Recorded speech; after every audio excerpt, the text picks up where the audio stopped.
Bismillahirrahmanirrahim. Orang miskin itu tidak ada yang menjadikan miskin karena kamu tamak itu ingin. Jadi coba misalnya kita punya uang 1 juta per bulan, mampu 1 juta, terus mondok yang 1 bulan 200.000, kan kita kaya karena mampunya 1 juta, mondok hanya 200.000.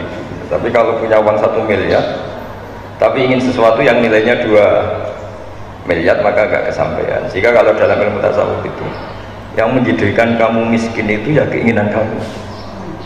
Assalamualaikum warahmatullahi wabarakatuh. Bismillahirrahmanirrahim. Yang sangat saya hormati Profesor Dr. Purwo Santoso selaku Rektor Unung.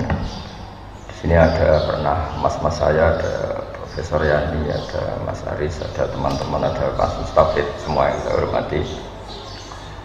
Saya mohon maaf atas keterlambatan karena saya masih sekolah tadi, masih mengikuti sekolah. Jamnya harus tadi jam 9. Mengenai ilmu manfaat itu kita mengikuti ya tradisi ulama-ulama dulu. Itu kalau pakai standar dengar makna indikator atau indikasi, itu adalah dimulai dari kita legowo ya. Kita legowo dengan faham-faham atau dengan satu harapan. Saya punya sekian contoh bahwa agama ini limangkana yarjuwaha wal yawmal akhir. Agama ini bagi yang selalu berpengharapan. Jadi misalnya ada orang fasik atau sedang salah atau sedang goblok, sedang tidak pinter, itu kita harus membahasakan sedang. Sedang itu ya mutalabbis bitil kalfilah atau mutalabbis bitil kalfalah. Ini penting sebagai mukaddimah karena awal kerusakan agama ini dimulai dari gerakan-gerakan yang mudah mengkafirkan kelompok lain, sehingga ini memutus harapan. Jadi saya mohon kepada Bapak Profesor, Bapak semualah yang terlibat dalam pendidikan itu, terutama ini menyemaikan harapan. Orang yang sekarang sedang jatuh bisa saja suatu saat bangkit, yang sedang fasik bisa saja suatu saat soleh. Sehingga agama ini diperuntukkan limangka layar juwoha wal yaumal akhir, bagi yang selalu berpengharapan. Sehingga agama ini tidak boleh main vonis mengkafirkan orang lain, terus kemudian menganggap kelompok lain tidak termasuk Islam, itu tidak boleh. Sebab itu ciri khas ahli sunnah wal jamaah yang diimplementasikan akidah NU di Indonesia, atau kalau dalam bahasa PBNU itu sudah ahli sunnah masih ditambahi an-nahdiyah. Itu dimulai dari apa sih? Itu dimulai apa? Yang tidak mudah mengkafirkan orang lain. Karena sekali gerakan ini itu tumbuh dan kita masuk ke situ, maka orang Islam itu otomatis berkurang. Karena yang hakikatnya masih Muslim kita anggap kafir. Yang hakikatnya suatu saat tobat kita vonis atau kita statuskan, kita stigmasi sebagai orang yang jelek, sehingga nggak ada harapan lain lagi untuk baik. Sebab itu pengajian ini atau ngaji ini saya mulai dari ciri khas mazhab ahli sunnah wal jamaah tentang ilmu manfaat. Ilmu manfaat itu ilmu yang orang itu selalu berharap kepada Allah Subhanahu wa ta'ala. Limangkana yarjuwaha wal yawmal akhir. Saya beri beberapa contoh masail fiqhiyah. Ada orang misalnya mati bunuh diri atau mati karena minum oplosan. Itu di Syarhun Nawawi, syarah hadis Nawawi ketika mensarai Sahih Muslim. Gimana hukumnya orang yang mati karena oplosan atau karena bunuh diri? Sebagian ulama mengatakan jangan datangi jenazahnya sebagai hukuman biar nggak ada lagi yang mati bunuh diri. Ada ulama yang berpendapat tetap kiai itu datang karena bunuh diri itu sudah salah, dan kalau kiai-kiai tidak datang maka ditakutkan ada kefiah baru dalam mengelola jenazah, dan itu lebih bahaya. Misalnya ada orang mati oplosan karena orang-orang soleh tidak datang, kemudian komunitas mereka bikin satu tradisi baru dalam memakamkan jenazah, misalnya didusi be arak, terus mayitnya didepno ngetan atau dimakamkan begitu saja. Sebab itu pertanyaannya, lalu gimana? Ya al-maisur la yasqutu bil ma'zur, kita harus datang, setidaknya kita tetap mendatangi syariat Islam yang dalam mengelola jenazah dimakamkan secara benar, dimandikan secara benar, disolatkan secara apa?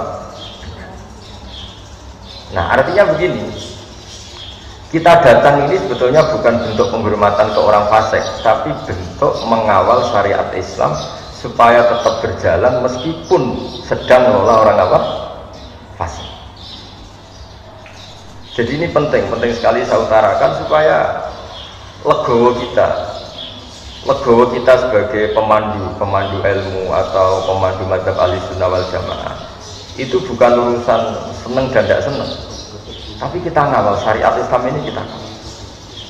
Caranya apa? Ya tadi selalu berpengharapan dimangkaan arjuwa wal jamaah. Kalau tadi dikatakan Pak Rektor misalnya susah menerapkan pesantren di kampus, tapi jangan pernah putus harapan. Al-Azhar itu ya kampus, tapi tradisinya pesantren. Di situ ada ijazah toreko, ada ijazah cara menghafal Quran secara benar, tapi tetap tradisinya itu kampus. Nah, saya memulai makalah ini dengan buku yang jenengan baca semua, yang jenengan bawa, nanti tak baca secara urut sebagian yang pokok-pokok. Saya mulai dengan ilmu manfaat itu, ilmu yang kaya apa? Saya akan berpendapat ilmu yang selalu memberi kita harapan. Jadi agama ini kata Allah liman kana yarjuha wal yaumal akhir, bagi selalu yang punya. Ketika Sayyidina Umar ditanya ibadah paling baik itu gimana? Intidharul farad, selalu menunggu harapan, menunggu suatu saat ada kebaikan, ada hari yang lebih baik. Nah, itu dimulai dari mana? Dimulai misalnya seorang bapak yang awam, yang mungkin lugu atau bodoh, selalu bilang le kejo koyok bapak, akhirnya anaknya sekolah dan lebih baik. Ada orang yang nyuwun sewu mungkin dia maling atau copet atau apa, kalau ngandani anaknya wis bapak tok sing nglakoni ning penjara, kowe aja sampai nasibmu koyok bapak. Dan dari harapan seorang bapak yang terpidana ini kemudian lahirlah anak-anak yang soleh. Ketika orang-orang kafir Mekah yang sangat sadis kepada Rasulullah SAW itu sampai Malakul Jibal itu nggak tega, terus menawarkan, ya Rasulullah, hari ini saya diutus Allah untuk apa? Untuk menghancurkan orang-orang Mekah yang mengusir engkau, yang menyakiti engkau. Tapi kata Nabi, jangan. Asallahu ayyukhrija min aslabihim ma ya'buduha wa la yusyriku bihi syai'an. Mungkin bapaknya kafir, tapi saya berharap nanti anak-anaknya menjadi mukmin. Jadi orang yang kafir saja Nabi tidak butuh harapan. Ini bukti itu ada di hadis Sahih di Bukhari. Dan betul, Abu Lahab punya putri namanya Durrah. Ada yang baca Darrah, itu mukminah sholihah. Abu Jahal punya anak namanya Ikrimah, ini termasuk sahabiyun jalilun. Jadi agama ini digerakkan oleh harapan, liman kana yarju. Bahkan ketika bapaknya belum, kan banyak sekarang di Indonesia. Banyak di Indonesia itu orang yang nggak bisa baca Quran, anaknya hafid. Dimulai dari mana? Dimulai dari sebuah apa? Harapan, liman kana yarju wal yaumal akhir. Sebab itu dalam sebuah kitab Jami'u Ushulil Auliya, kitab tentang para wali, itu Abdul Hasan Asyadzili pernah mimpi. Di situ ketemu Nabi Nuh dan Nabi Muhammad SAW dalam mimpi. Itu Nabi Nuh digojlok begini sama Nabi Muhammad. Andai kan Nabi Nuh tahu bahwa dalam tubuh orang kafir bisa saja ada sperma nasamah namanya kalau dalam bahasa Arab, yang suatu saat ini jadi mukmin. Misalnya Abu Jahal, ternyata dia menyimpan nasamah, yaitu nanti jadinya ada Ikrimah bin Abi Jahal. Mungkin buyut-buyut kita, orang-orang di negara-negara Eropa, mungkin banyak yang bangganya kafir, atau yang karuan ya di Arab. Di Arab itu banyak orang kafir yang karuan di kitab itu Abu Jahal punya anak Ikrimah, Abu Lahab punya anak Darrah. Andai kan Nabi Nuh tahu bahwa orang-orang kafir yang beliau pasutkan itu mati, padahal tubuh mereka tersimpan nasamatan mukminah, bisa saja tersimpan calon-calon orang mukmin, maka mada'a ala qaumih, maka tidak akan masukkan kaumnya. Artinya apa? Kenapa Nabi Nuh yang termasuk ulul azmi akhirnya syariatnya Nabi Nuh tidak menjadi syariat kita? Karena syariat kita tidak boleh robbila tadar alal ardi minal kafirina daya. Karena yang sedang bodoh bisa saja di situ tersimpan calon-calon profesor, calon-calon doktor, calon-calon ulama, padahal bapaknya awam atau lugu. Maka Bapak Purwo, Pak Profesor Purwo, saya pernah ketemu profesor juga di Jogja, cerita, Gus, sebenarnya saya dengan bapak saya itu entah pinter mana. Kok sampai cerita gitu? Ya, bapak saya ini petani udun, punya anak profesor. Saya profesor, anak saya naik SMP saja kesulitan. Biasanya ini pinter siapa? Ya? Makanya cerita yang favorit di Mbah Zubair, abahnya Mbah Mun itu, ada orang awam, bodoh, punya anak alim alama. Setelah punya anak alam alama ini, anaknya ini punya pondok besar itu. Ya rata-rata santri itu kultus. Anaknya saja sealim ini, apalagi bapaknya. Suatu saat bapaknya ke situ, sholatnya ya ada bener, wudunya ada bener. Santri itu masih bisa mentakwil. Ini mungkin jadab itu bahasa khusus pondok, mungkin punya perilaku khusus loh, yang sudah terbebas dari syariat. Suatu saat bapaknya ini kencing dekat musola, jadi sudah agak bisa ditakwil. Wah ini kali ini bodoh betul ya. Singkat cerita si santri memberanikan diri matur kiainya, Pak Yai, saya ini kecewa. Dulu saya kira bapak anda lebih pintar dibanding anda, karena anda alim betul. Ternyata bapak anda ini bodoh. Terus kata sang kiai tadi, ora cuma bapakku itu pintar, sing bodoh itu mbahku. Kenapa bapak jenengan pintar? Karena memutuskan punya keputusan terbaik dalam hidupnya, yaitu saya dipondokkan, akhirnya saya jadi orang alim. Nak mbahku bodoh, berkora tau mondok nopo. Artinya apa? Generasi bodoh itu bisa diakhiri. Maka sebetulnya seorang yang bodoh itu ya sedang bodoh. Bisa saja di sini menyimpan tadi nasamatan sing mukminatan, nasamatan alimatan, nasamatan sing mu'jibatan. Sehingga kalau dalam ngaji nahwu, ini juga orang-orang unu juga harus ngaji nahwu. Bahasa nahwu itu manusia itu berstatus seperti isim fa'il. Isim fa'il itu kalau fasikun berarti sedang fase, bukan permanen fase. Seperti kita misalnya mungkin kita sholihun, ya sebetulnya sedang soleh, bisa saja kita su'ul khotimah, sehingga tetap disuruh berdoa ya muqallibal qulub tsabbit qalbi ala dinik. Lalu gerakan-gerakan ekstremis itu tidak mau belajar seperti ini.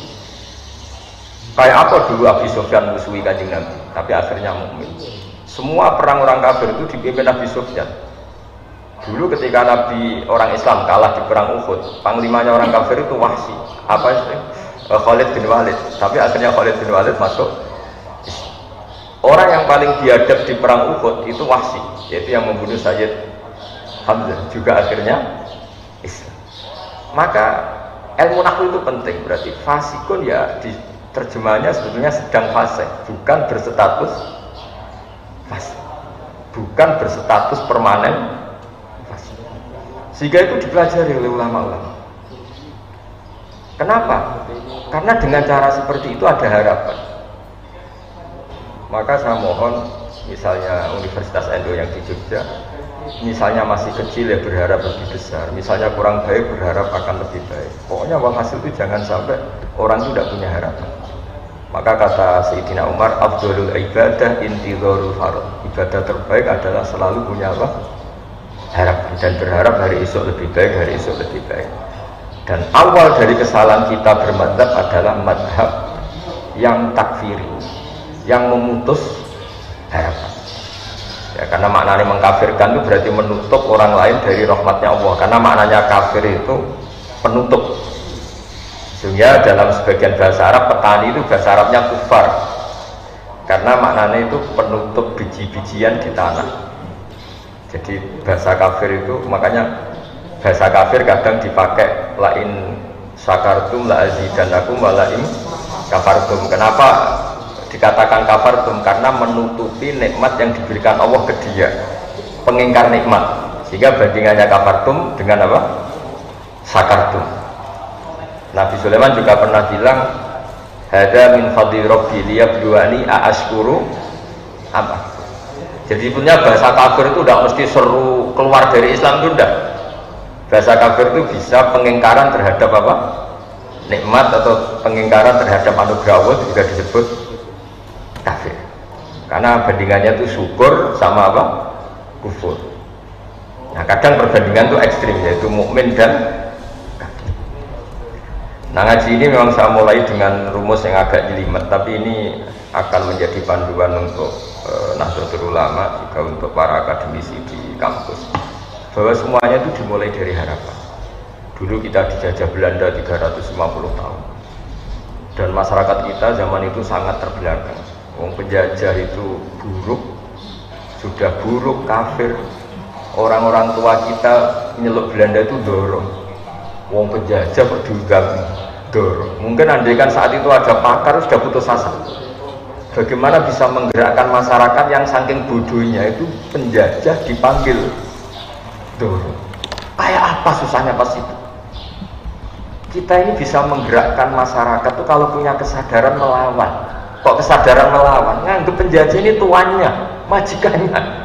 Kamu bisa mendidik orang melakukan perlawanan dengan cara berpikir seperti itu. Kayak apa susah? Tapi para pejuang kita, para ulama kita, para kiai kita tidak berhenti ada saja celah untuk mendidik mereka supaya mau melakukan perlawanan. Padahal saking lucunya, wong penjajah kok diundang dong, kayak apa? Susahnya apa? Tapi barokahnya punya harapan bergerak, kemudian akhirnya kita jadi merdeka. Orang-orang desa yang jadi buruh gara-gara jadi buruh lama, roh enake wong sugih, duwe akeh, rumahnya AC nan kulkasan, terus punya harapan muga-muga anakku ora kaya aku. Periode anak sudah jadi orang yang tidak buruh. Banyak orang yang buta huruf periode anak itu sudah hafal Quran. Banyak orang yang nggak tamat SD periode anak sudah dosen. Makanya PR kita setelah kita jadi anaknya orang awam, jadi dosen, jadi doktor, apa kita setelah jadi doktor bisa lebih baik? Nah ini PR. Jadi ilmu manfaat itu dimulai dari cara berpikir, itu selalu punya. Makanya kalau dalam balaghah, di balaghah pesantren, kenapa Nabi Adam itu ditobati Allah? Padahal salahnya sama-sama salah. Iblis ya salah, melanggar perintah Allah. Adam juga salah, melanggar perintah Allah. Karena Nabi Adam itu bukan salah permanen, tapi sedang salah. Yaitu Allah membahasakan wa aso adamu rabbahu fahuwa. Jadi kalau dalam bahasa Arab itu ada bahasa status, ada bahasa sedang. Misalnya begini, saya ini kan tidak penjahit, seorang lagi, saya ini tidak penjahit. Terus pas Pak Rektor main ke rumah saya pas jahit sarung. Itu mesti bahasanya ra'aituhu yaqutu sauban atau ra'aituhu khata sauban. Saya melihat Gus Bahak sedang menjahit. Sedang menjahit ya sudah sedang menjahit, tapi saya tetap tidak penjahit. Adam itu hanya dibahasakan Allah wa aso adamu rabbahu fahuwa. Itu sama dengan bahasa khata fulanun at-tauba. Ada orang menjahit baju. Ya sudah menjahit saja, tapi tidak penjahit. Jadi tidak boleh kamu bahasakan Adam itu pendosa, tapi sedang dosa. Nah, ilmu-ilmu seperti ini mulai hilang karena orang itu lebih menganalisis, nuruti pikirannya, khayalnya daripada mengikuti kaidah. Padahal kalau dalam kaidah seperti yang saya utarakan tadi, bahasa fasik itu isim fa'il itu zamannya itu hal sama istiqbal. Kalau hal itu sekarang, berarti sekarang sedang fasik. Orang itu sekarang sedang kafir. Tapi mana kita tidak pernah tahu kaifa akibatnya, nanti akibatnya kayak apa. Kayak apa kita perang Uhud, bencinya kita sama Wahsy karena membunuh Sayyid Hamzah, bencinya kita sama Khalid bin Walid karena dia panglima perang orang kafir. Tapi apa yang terjadi? Khalid bin Walid akhirnya masuk Islam, Wahsy sama. Mungkin sebagian mahasiswa, ini juga sekaligus sambut mahasiswa baru, mungkin sebagian mahasiswa kecewa punya bapak yang lugu, yang awam, mungkin yang jualan pentol, mungkin yang apa. Tapi justru itu menginspirasi anak-anak untuk tidak punya nasib kayak bapak. Sementara kadang yang kita anaknya orang mapan justru inginnya nuntut yang bersifat material. materi. Jadi akhirnya apa? Setelah yang anaknya orang awam, anaknya orang lugu ini jadi orang, nanti jadi kebanggaan. Saya ini anaknya orang biasa bisa jadi dekan. Tapi yang menggerakkan itu apa? Yaitu harapan. Makanya ciri khas madzhab Ahlussunnah wal Jamaah adalah tidak boleh mengkafirkan orang lain, karena dengan itu berarti Anda memutuskan hubungan Allah dan hambanya. Gak boleh, anak saja gak boleh dipisahkan dari orang tuanya. Gak boleh kamu menjual pedet atau anak sapi terpisah dari indukannya yang masih menyusu. Apalagi ini at-tafriq bainal abdi wa rabbi. Kebutuhan dasar seorang manusia adalah berhubungan dengan Tuhannya. Lalu orang ini kita putus hubungannya dengan apa? Tuhan. Dan begitu seterusnya. Sehingga tadi Nabi, meskipun yang menyakiti Nabi ini orang-orang kafir yang sangat biadab, ketika mau dihabisi sama malaikatul jibal, itu Nabi masih ngendikan bal arju ayyukhrijawahu min aslabihim may ya'budullaha wa la yusyriku bihi syai'an. Jadi ini yang sedang kafir saja Nabi tidak berhenti Saya sering ketemu bapak-bapak itu cerita ke saya, Gusa dulu itu tidak puasa gara-gara anaknya ikut program Iqra atau Qiraati atau yang bu'ala, ikut TPA. Itu anaknya puasa masih kecil, karena masih kecil puasa itu digendong. Lama-lama bapaknya ini malu, anakku itu kayak poso, akhirnya ikut poso. Kalau wisuda khataman Quran itu banyak bapak-bapak itu nangis. Kalau ditanya itu ya lucu. Beliau-beliau ini kadang nggak bisa baca Quran, anaknya bisa hafid. Wisuda kampus juga sama. Kadang bapaknya nyuruh saya wis pacaane gak parlentes, kowe tok duwe iso. Anaknya kadang kumplot. Coba kalau kita melihat orang awam langsung tidak berpengharapan, maka generasi berikutnya akan hilang. Karena kita memutus apa? Makanya agama ini bagi siapa? Limangkana yarjuwaha wal yaumal akhir. Agama ini bagi siapa yang selalu punya.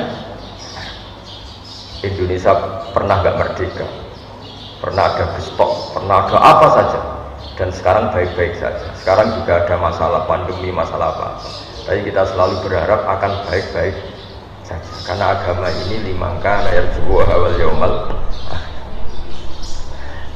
Kemudian berikutnya saya akan terangkan metode dakwah, metode mengelola ilmu supaya lebih baik, lebih manfaat.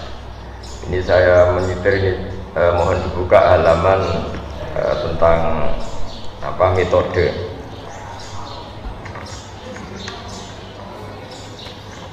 Tentang Sayyidina Umar diprotes sama beberapa sahabat karena beliau cara mimpin itu keras sekali. Kalau Abu Bakar lembut sekali. Jadi sama-sama dua pemimpin besar dalam Islam. Yang Umar itu keras sekali, yang siapa?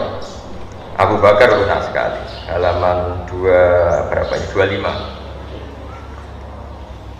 Ya, ini saya baca halaman 25. Jadi kan Rasulullah SAW kita tahu ketika intaqala ila rafiqil a'la, ketika pindah ke alam itu. Karena tentang Nabi itu gini Pak Rektor, jangan sampai kita yang NU atau yang Ahlussunnah wal Jamaah itu menamai Nabi itu meninggal. Jadi memang kalau ulama itu aturannya agak jelimet. Pernah ada Imam Malik ketemu orang, ila aina anta, kamu kemana? Zurtu kubron Nabi, saya mau ke kuburannya Nabi. Itu dineng sama Imam Malik. Orang itu gak ditanya. La taqul kubron Nabi, waqul zurtun Nabi. Makanya orang Indonesia itu luar biasa. Yang paling awam pun kalau ditanya, kamu kalau haji mau kemana saja? Ziarah Kanjeng Nabi. Gak ada yang keterucut bilang ziarah kuburannya. Fa'innan Nabiyya hayyun, karena menurut keyakinan kita Nabi itu masih hidup, hanya intikal pindah ke alam barzah. Sehingga orang Indonesia itu luar biasa. Orang paling awam pun kalau ditanya, kamu mau kemana setelah ibadah haji selesai? Mau ziarah Nabi. Gak ada yang menambahi kata kuburan. Itu sudah jadi kultur, sehingga mereka melafadzkan meskipun tidak paham ya ngomongnya gitu. Kenapa umrah? Ziarah Kanjeng Nabi. Di brosur juga gitu, ziarah ke Nabi, bukan ke makamnya Nabi. Jadi itu kultur kita sampai seperti itu. Ya kita tahu Abu Bakar mengganti Nabi. Abu Bakar itu al-layyin, dia halus sekali. Resiko halus adalah ketika melihat kemungkaran juga tidak berontak. Dan itu masalah karena ciri utama agama Islam itu nahi mungkar. Sehingga Abu Bakar justru merasa yang mengganti beliau itu harus figur yang mewakili nahi mungkar, karena beliau merasa mewakili amar ma'ruf. Sehingga sahabat itu kaget sekali ketika ditanya siapa yang menggantikan engkau. Beliau menjawab Umar. Dua figur yang berbeda.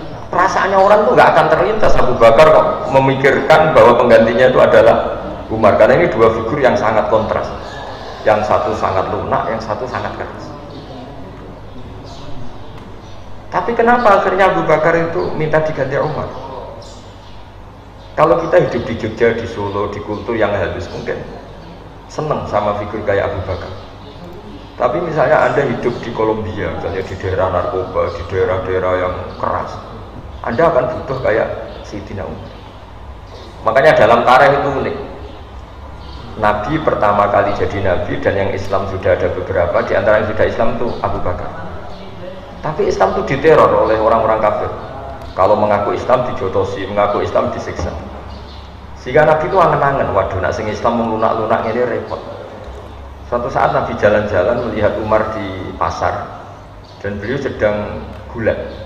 Jadi Umar itu preman, jadi kalau gulat itu menangan. Terus kata Nabi, Allahumma a'izzal Islam di Umar, semoga yang mau Islam yang jenis seperti ini. Betul. Sebagai riwayat ada yang cerita Nabi doa Senin gitu, Kamis sudah Islam. Pertama Islam masuk Umar, Umar masuk apa?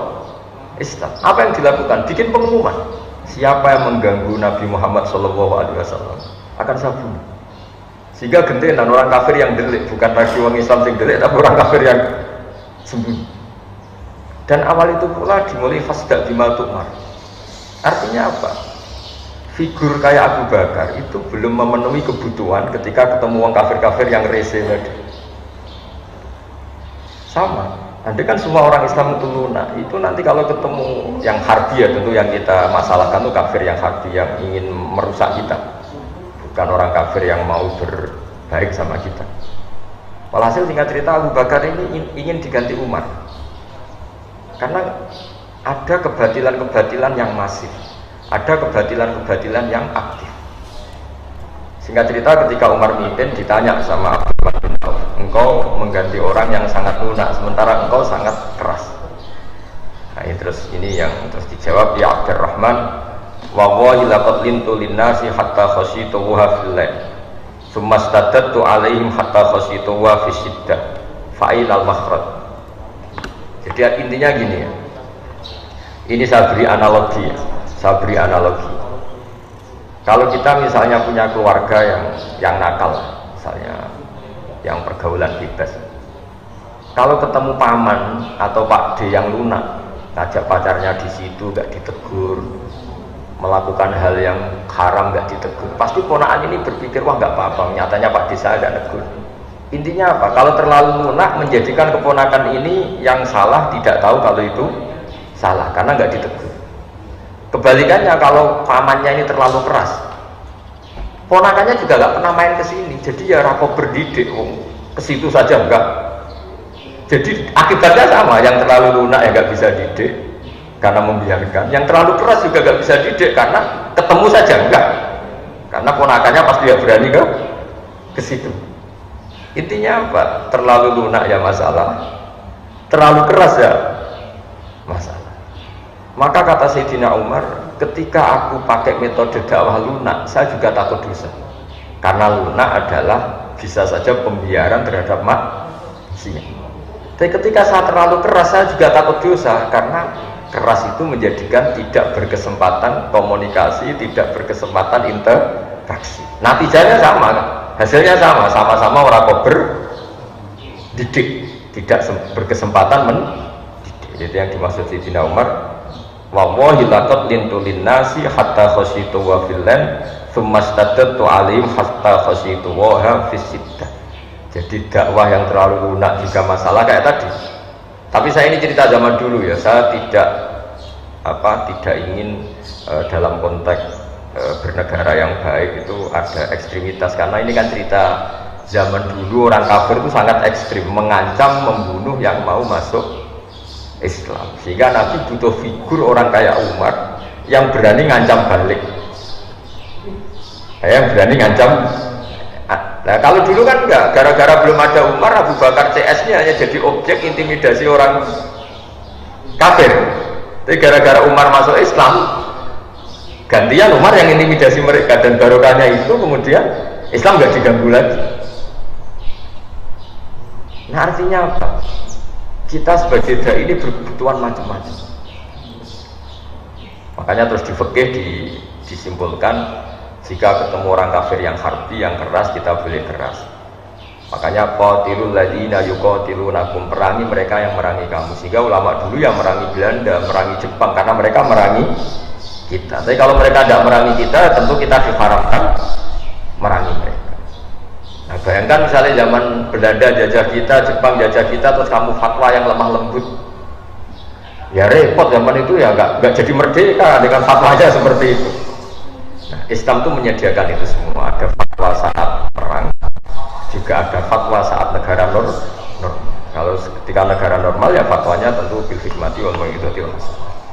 Tapi apapun itu sudah saya niati di sesi ngaji ini, saya akan cerita agama ini liman kana yarjuha wal yaumal akhir. Jadi cerita pokok yang ada di hadis sahih adalah ketika Malakul Jibal menawari Rasulullah SAW untuk menghabisi orang-orang kafir Mekah, Nabi ngendikan, tapi saya berharap dari anak turun mereka menjadi mukmin.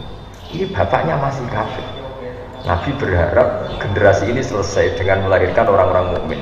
Jadi setelah Abu Jahal itu ya sudah selesai, karena Abu Jahal melahirkan orang namanya Ikrimah. Khalid lebih ngeri lagi. Khalid itu punya bapak namanya Walid. Wah itu lebih parah lagi. Walid bin Mughirah itu biadab-biadabnya orang Mekah yang paling mengganggu Nabi. Tapi punya anak Khalid bin Walid yang nanti menjadi panglima terbaiknya umat Islam. Wahsy, kayak apa Nabi tidak senangnya sama Wahsy? Karena membunuh ahabban nasi ila Rasulillah.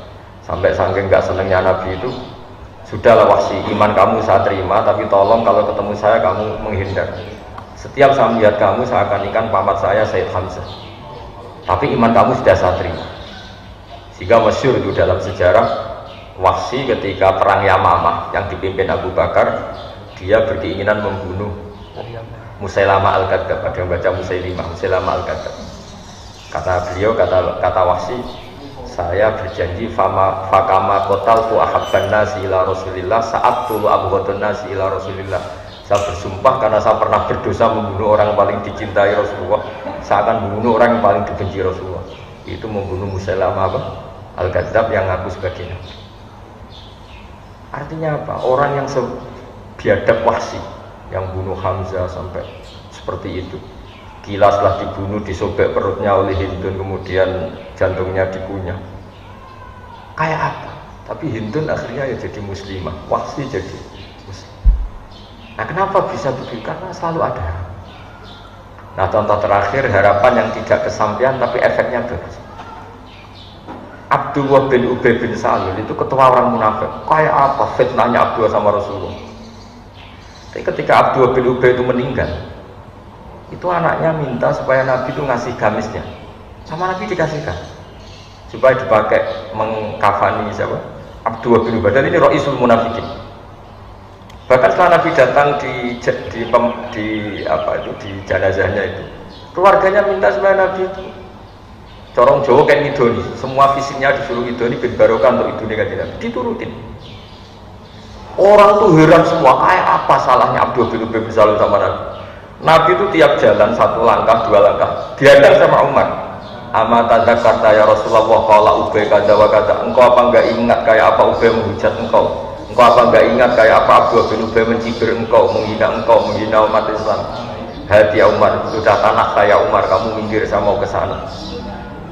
Sampai terakhir Nabi mau mensolatkan, sudah tak mau takbir, baru ada ayat turun, wala tusolli ala ahadim minhum mata abada wala taqum ala qabr. Terus Nabi gak jadi sholat. Tapi apa yang terjadi? Meskipun Abdullah bin Ubay akhirnya Nabi gak boleh sholat, aslama min qaumihi wa ashirati alfu ahli baitin. Karena sikapnya Nabi yang simpatik ini, keluarga Abdullah bin Ubay masuk Islam semua. Wong kok sebaik itu? Orang kok sebaik itu? Jadi artinya apa?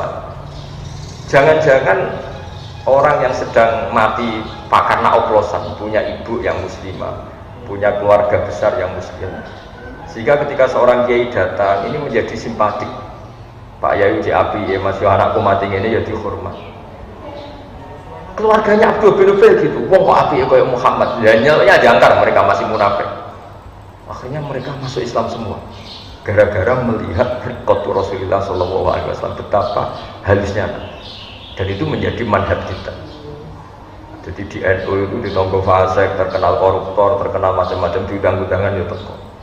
Itu bukan menghormati orang fasik. Wah ini berarti melegitimasi kefasikan. Jadi sudah orang fasik kok datang. Sebetulnya itu mendatangi sebuah harapan, apa? Mendatangi sebuah harapan. Jadi kita berkawan orang fasik, punya berkawan dengan harapan. Jadi ini ciri khas madzhab-madzhab ahli sunnah wal jamaah, dan saya mohon ilmu ini menjadi ilmu yang jadi pegangan kita. Keempat, kenapa itu kita lakukan? Ini ada di kitab Hikam, pernah saya ajarkan juga ketika Fakultas Kedokteran UGM ke sini. Kenapa ini kita ajarkan? Yang keempat, ini contoh saya yang terakhir. Karena sebetulnya kita benci orang maksiat itu karena kebetulan orang itu tidak ada hubungan dengan kita. Misalnya begini, kamu dipisoi orang, kan memaafkan itu susah.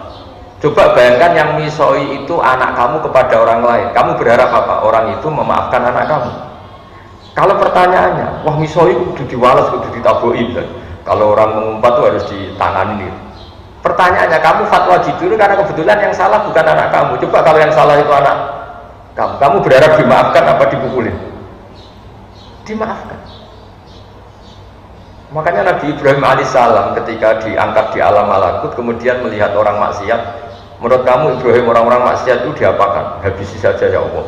Mereka hidup di bumimu, makan dari rezekimu, tapi maksiat terus. Sama Allah diturutin. Sampai 3 kali, ada 3 peristiwa. Ya, ada yang maksiat zina, ada yang maksiat maling, ada yang maksiat apa. Suatu saat Nabi Ibrahim disuruh nyembelih Ismail. Itu anakmu sembelih.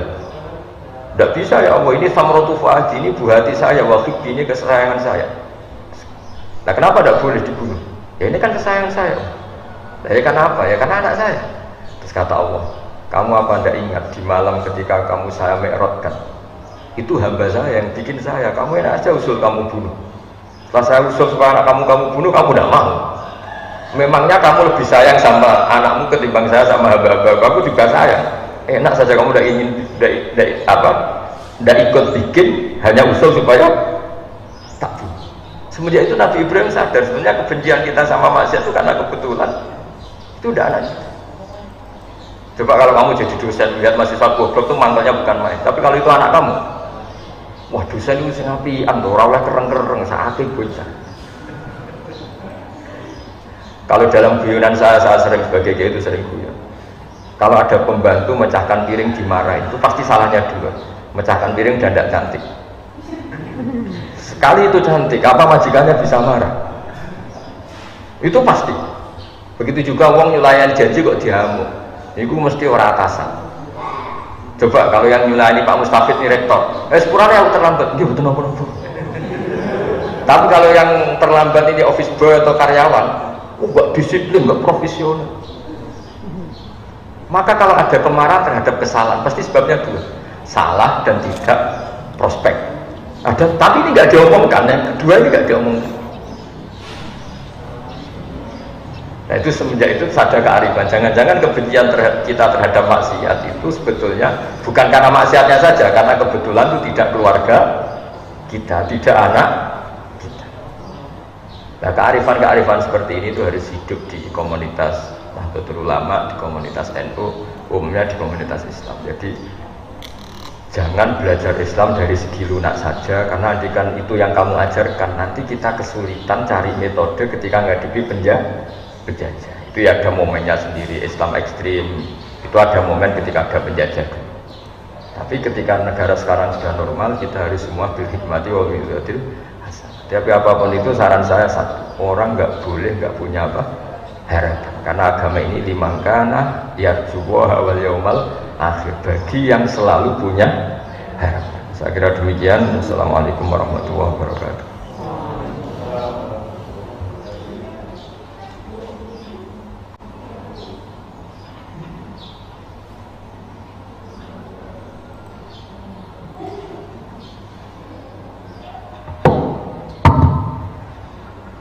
Terima kasih kami sampaikan kepada Gus Bahak yang telah menyampaikan paparan tentang ilmu manfaat yang sangat padat dan sangat mencerahkan. Kata kunci dari ilmu yang bermanfaat adalah ilmu yang selalu memberikan harapan kepada siapapun, kepada masyarakat akan perubahan yang lebih baik, akan masa depan Indonesia yang lebih baik, akan kita sendiri yang lebih baik. Bukan ilmu yang memutus harapan, bukan ilmu yang menciptakan pesimisme, apalagi yang mencaci maki. Nah, saya kira itu poin penting dari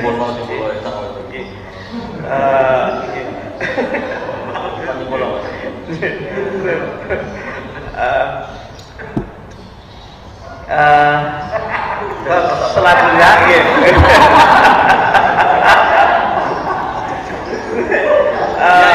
acara berikutnya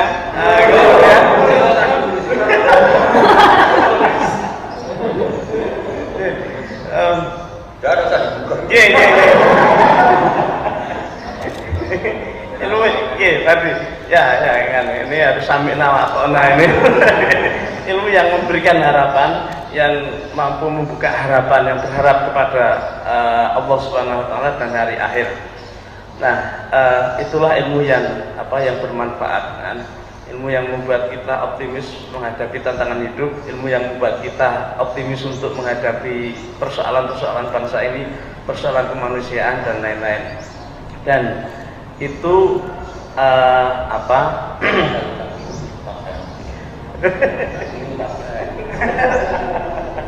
dan itu harus dimulai dari prinsip yang ada di Ahlussunnah wal Jamaah, yaitu cirinya adalah ilmu yang jadi salah satu ciri khas dari akidah Ahlussunnah wal Jamaah adalah yang tidak mengkafirkan orang lain, yang tidak mudah untuk menyesatkan orang lain atau mengkafirkan orang lain. Nah, di situ untuk mencapai itu dibutuhkan beberapa metodologi atau metode pengelolaan ilmu yang tadi disebutkan, bagaimana kita mengelola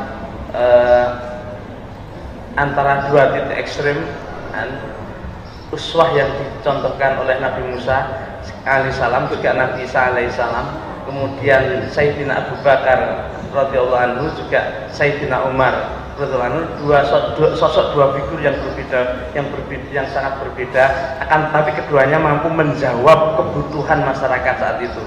Jadi kemudian pengelolaan ilmu adalah ilmu yang juga mampu menjawab kebutuhan masyarakat saat itu. Saya kira poinnya itu semoga yang saya simpulkan ini tidak salah kan? Kalau salah ditasek Pak Anies kan? Acara berikutnya adalah tanya jawab kan?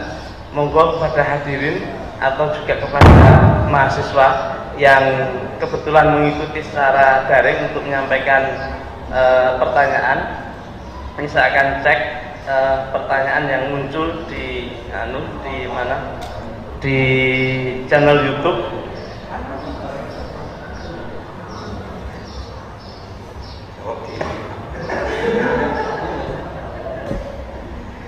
Oke, Gus, ada pertanyaan nih Gus. Yang pertama adalah dari mahasiswa teknik. Kapan ilmu yang baik itu menjadi ma'ruf dalam penerapannya? Tidak ada jawab dulu, nanti tak dulu tak.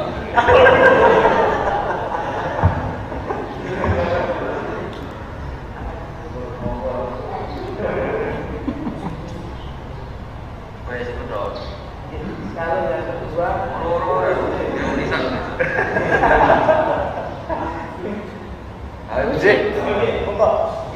mungkin satu itu bisa.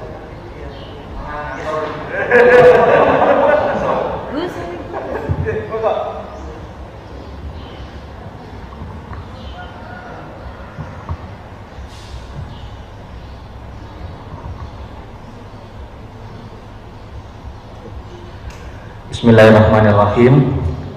Nama saya Syauki, ingin bertanya kepada Gus Baha. Yang pertama, menarik konsep dengan ilmu yang bermanfaat adalah ketika muncul pengharapan, sebuah pengharapan. Apakah ketika ilmu-ilmu seperti eksakta, seperti matematika dan sebagainya itu, bahkan mahasiswa baru itu, wah saya udah nggak berharap untuk, wah apa ada kuliah matematika ya? Apakah itu termasuk tidak bermanfaat? Terus yang kedua, ilmu manfaat dan barokah, apakah keduanya itu artinya sama? Ketika di pondok pesantren itu kan ada tradisi seperti kita harus menghormati para kiai agar ilmunya barokah atau manfaat. Nah, bagaimana kondisi itu diterapkan di lingkungan universitas yang berbeda kulturnya? Terima kasih. Assalamualaikum warahmatullahi wabarakatuh.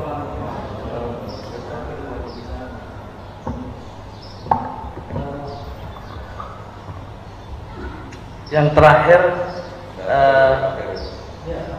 terkait dengan bagaimana persoalan antara keinginan untuk mencari ilmu dan keterbatasan pembiayaan.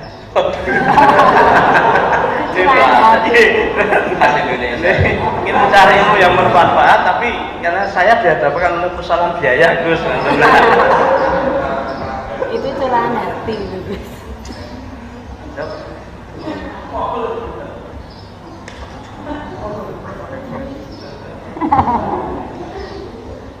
Begini ya, jadi kalau mencari ilmu itu kan kalau dalam tradisi, sebenarnya itu nggak tradisi pesantren ya, tradisi Islam.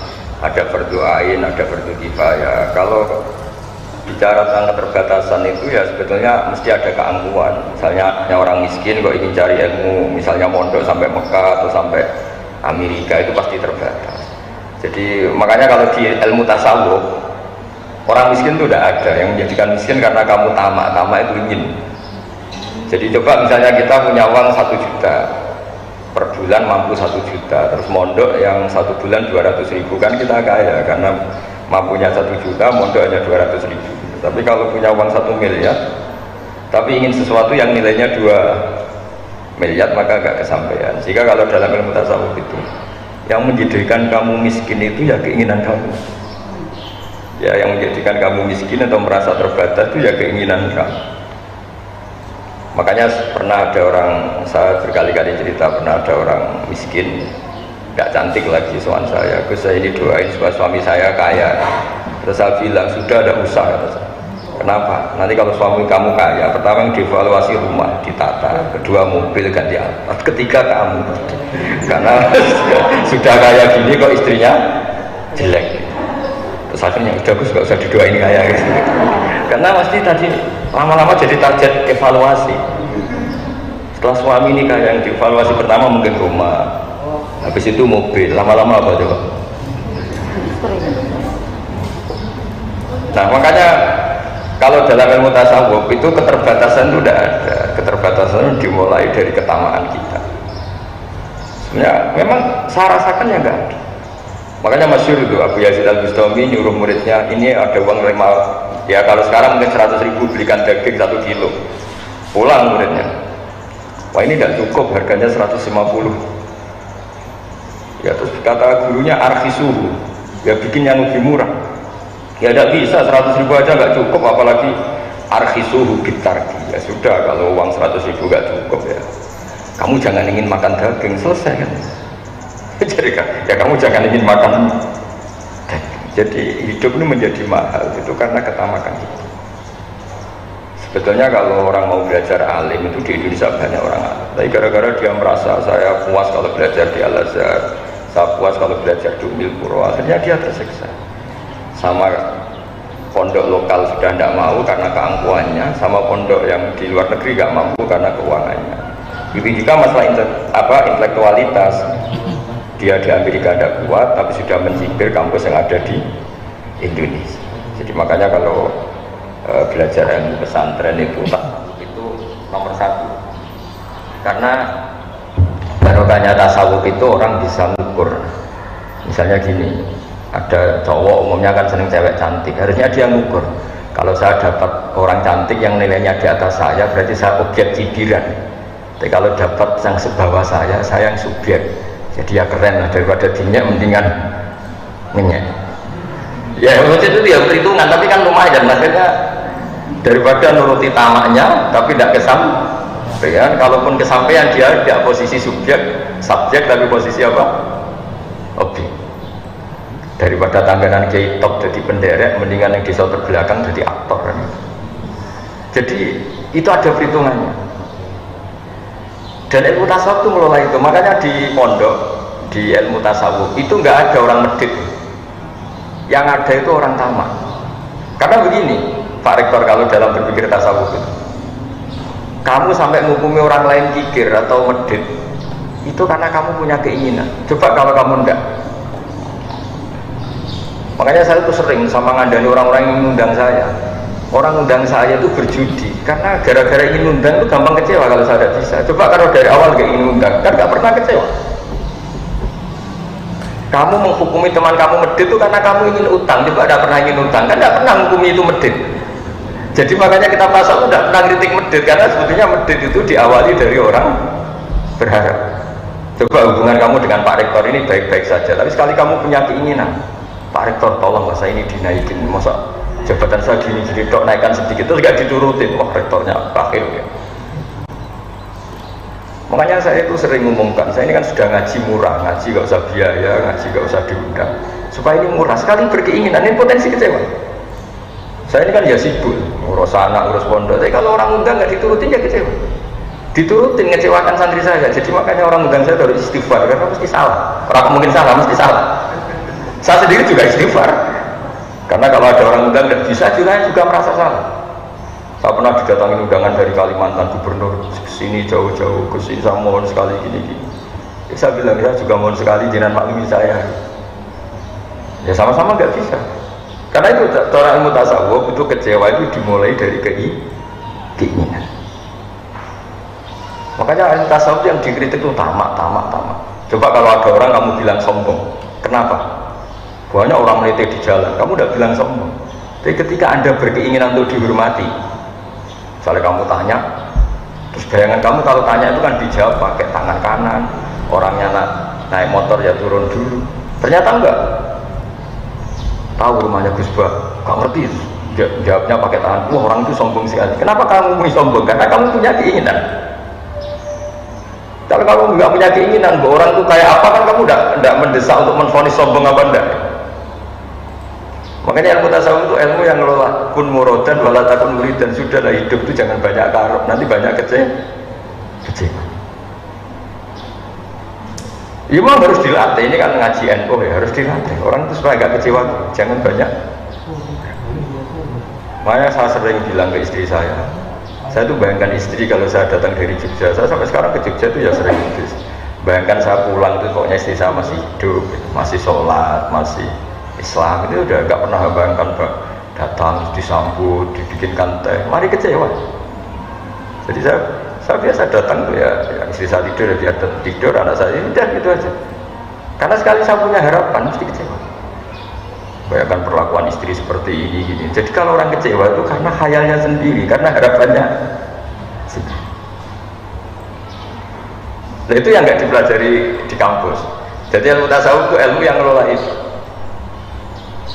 Makanya saya bayangkan misalnya Universitas NU Jogja memperlakukan saya gini aja, ini sudah bagus, tidak ada pernah harapan lebih, kecewa nanti. Jadi itu ilmu tasawuf. Jadi apa hidup itu dianggap selesai. Saya bayangkan nanti mati itu ya mati aja sudah. Bayangkan surga itu ya yang gampang-gampang saja.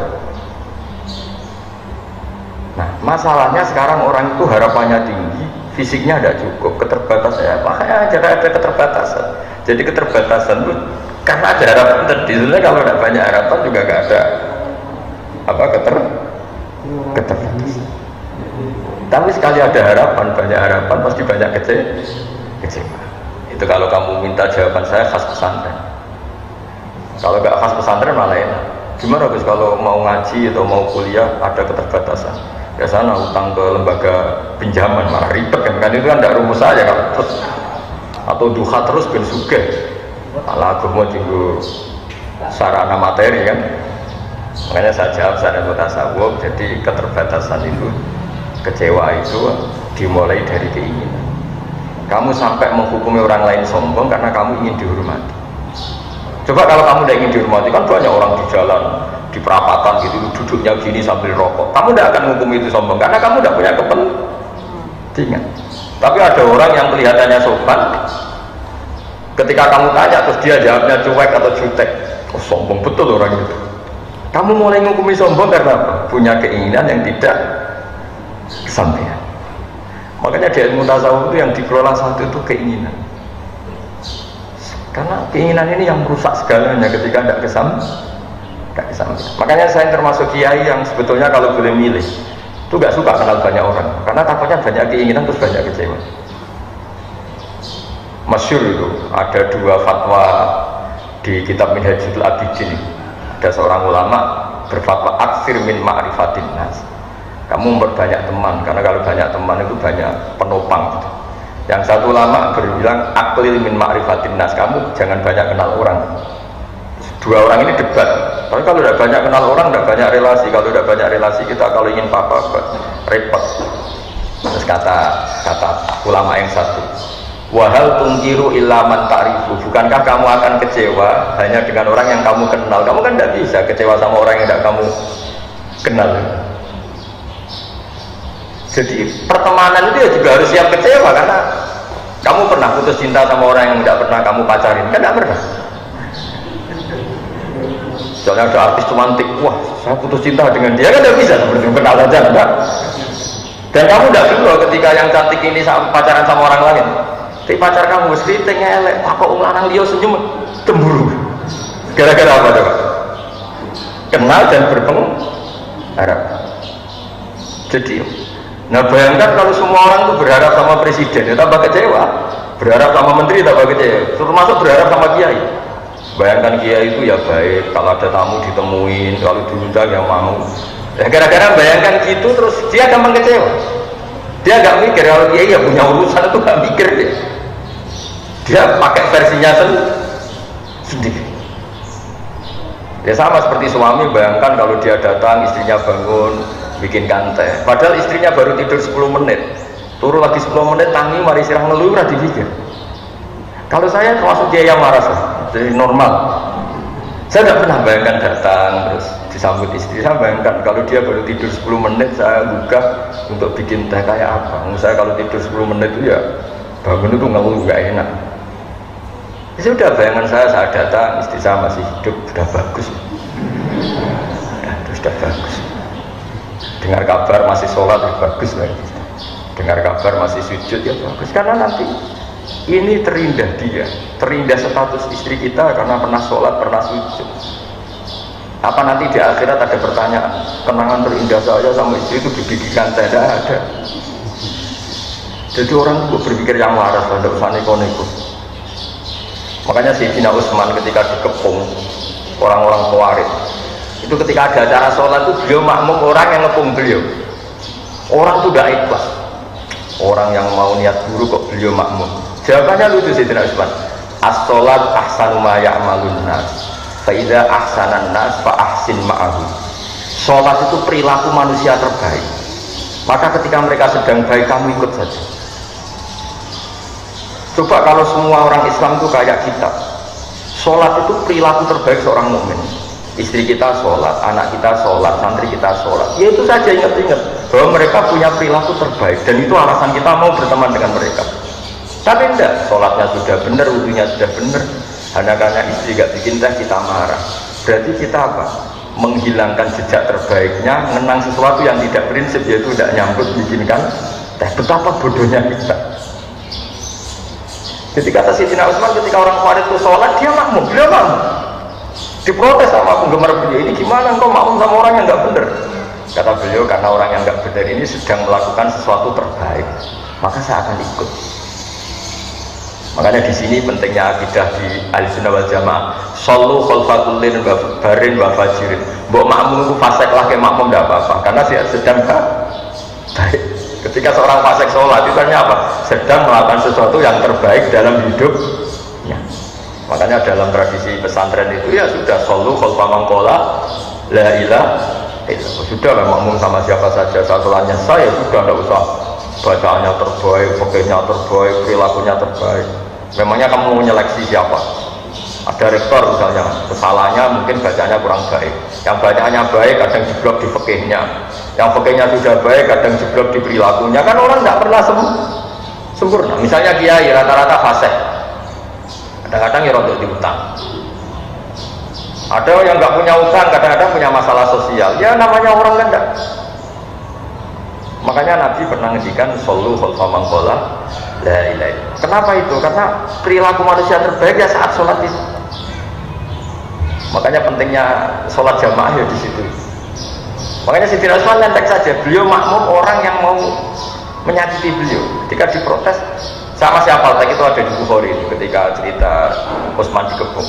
As-sholat ahsanu ma ya'malun nas fa idza ahsanan nas fa ahsin ma'ahu. Kamu juga harus berpikir begitu tentang istri kamu, meskipun dia salah dalam mengelola rumah tangga, salah dalam menjamu Anda pas makan. Kamu anggap itu sepele, ini mata ujungnya. Yang kamu ingat-ingat adalah istri saya punya perilaku terbaik dalam hidupnya, yaitu sholat. Kalau gitu kan jadi enteng. Kamu menganggap besar sesuatu yang menurut Allah besar.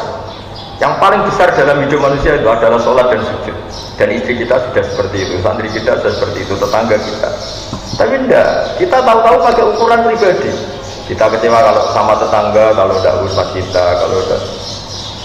Nah ini yang disebut dalam tasawuf hadun nafsi. Kita didikte oleh hadun nafsi. Kalau memenuhi keinginannya ya orang itu kita katakan baik, kalau enggak ya kita kecewa.